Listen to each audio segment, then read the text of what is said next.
So hello everyone, welcome to my channel. I am Rahul, and today's video is going to be about the Widal test clouding India's sense of its typhoid fever problem. Okay, so before starting the video, I am requesting to all of you, so do subscribe to my channel and press the bell icon so that you cannot miss the upcoming videos. Okay, so this is a first episode of the current affair, and I will daily give you the video regarding the current affairs, and I know it's a very useful to all the competitive examinations. Okay, so before wasting the times, let's start the video. Actually, what happened, the usage of the Widal test has declined in many countries due to inherited flaws.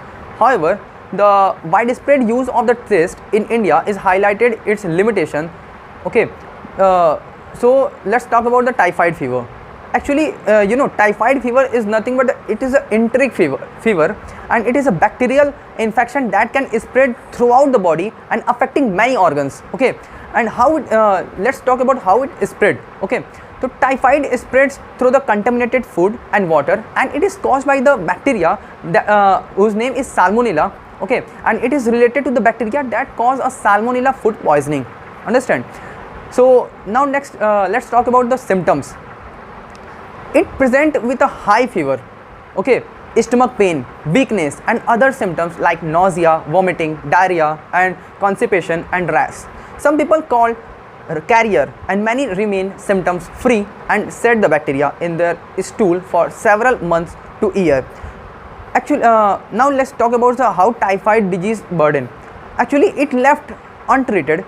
Typhoid, if left untreated, okay, listen carefully. If left untreated, typhoid can be life-threatening. As per the World Health Organization, 90 lakh people, yes, you heard right, 90 lakh people are diagnosed worldwide with a typhoid every year, and 1.1 lakh die of it. A 2023 study reported the burden to be the 576 to 1173 cases per 1 lakh child year. Means one child year is the one child being followed up for the 1 year in urban areas, and 35 per 1 lakh child years in rural. Okay, Pune. Actually, let's talk about the how someone can diagnose a typhoid fever. So let's talk about the diagnosis of the typhoid fever.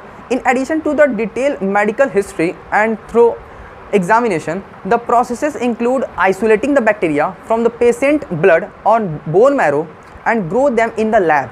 Stool and urine sample can also be yield the same but with a lower sensitivity. Concern with culture test. Cultures are time consuming and skill and resource intensive. Prior antibiotic treatment can also affect the result of cultures. Okay, PCR based method, and you all know the full form of PCR is very important, polymerase chain reaction. Okay, so remember it.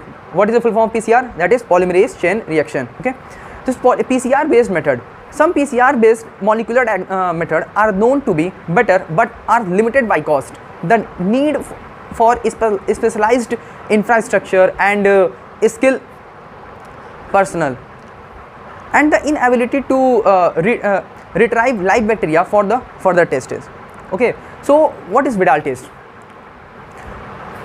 You have already seen in the thumbnail of the video about Widal test. So Widal test, now let's talk about the Widal test. Clinicians in India widely use the Widal test for diagnosis the typhoid across both the public and private healthcare sector. Antibiotics detection. Similar to the other infection or our immune system, listen carefully, antibiotic detection. Similar to the other infection, our immune system generate antibodies in response to the bacteria responsible for enteric fever. The Widal test rapidly detect and quantifies these antibodies. It serves as a point of you can say point of care test and does not require specialized skill or infrastructure. So concerns related to the Widal test. So the ineffectiveness of the single diagnosis. a positive result from a single Widal test does not definitely indicate the presence of typhoid infection. Understand? And conversely, a negative result does not confirm the absence of the disease. To diagnose an infection accurately, clinicians need to test at least 2 serum samples collected at an interval of 7 to 14 days. However, obtaining 2 samples is often impractical and time intensive. Standardization of the Widal test cutoff values.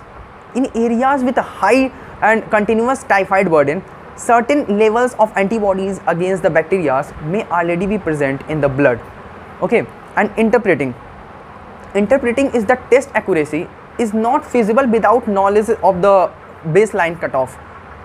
Additionally, various manufacturers of the test specify different cutoff value in their kits user manuals, further complicating interpretation.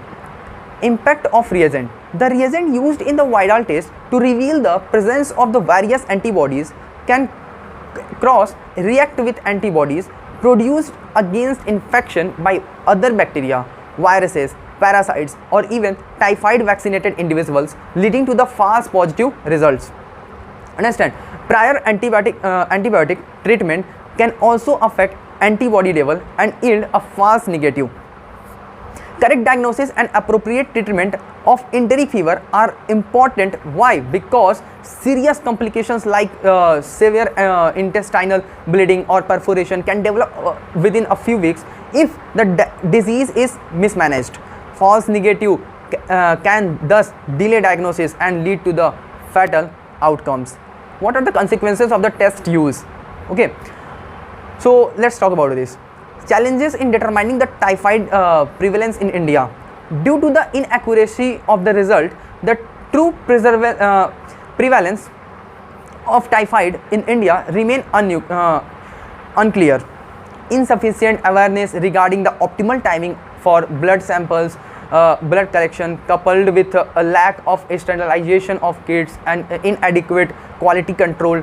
Okay, economic burden on patients.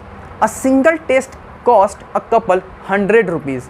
Patient in many states reported being charged 500 to 4,000 per dose of antibodies injection by the local healthcare providers following a typhoid diagnosis based on the single Widal test. Patients in both urban and rural areas have reported selling assets to receive these antibodies. Irrational use of antibodies. It is a major cause of antimicrobial resistance, that is AMR. You just remember the full form of AMR, that is antimicrobial resistance. Okay, just write it down anywhere. Bacteria have been known to be able to transmit AMR. AMR means what? Antimicrobial resistance between strain and species, and they cannot be limited by geographical borders. Thus, the threat of AMR in one country represent the threat of the AMR everywhere. And remember the full form of AMR. What is the full form of AMR? Antimicrobial resistance. Some strain of Salmonella are also resistant to multiple drugs. Continued irrational use of the Widal test, which facilitate unnecessary use of antibiotics, which will make it more and more difficult to control these preventable diseases. Okay, so way forward, adaptation of best practice strategies. So better point of care test need to be discovered that can replace the Widal test. Until they are available, clinicians can use the best practice strategy that provide a rational diagnosis and subsequent treatment options based on the regional data of effective antibiotics available against the bacteria. These options should be coupled with ensuring adequate and safe food and water and functional sanitation to address the disease's root cause. So next is improving action to better diagnostic test.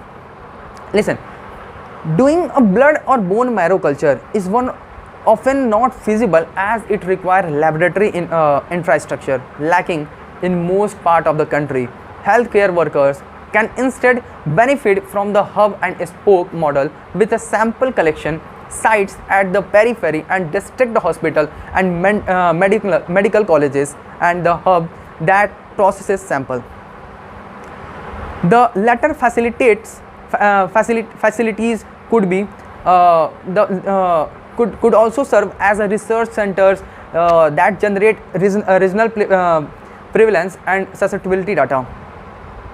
Improve surveillance to effectively combat AMR attribute to the overutilization of the Widal test. Improved surveillance measures are imperative. As per the latest report of the Indian Council for the Medical Research from 2021, the number of samples tested to determine susceptibility varied widely, ranging from 1 in the east region to 126 samples in the north. Given that typhoid also has a symptoms-free carriers, constant environmental vigilance and data sharing are crucial. So this is all about today's video. I hope you are watch video till end. Okay, so I'm going to ask some questions regarding these videos. So just try to solve these questions. Okay, try to solve these questions. Okay, bye, and do subscribe to our channel if you are new to the channel. Okay.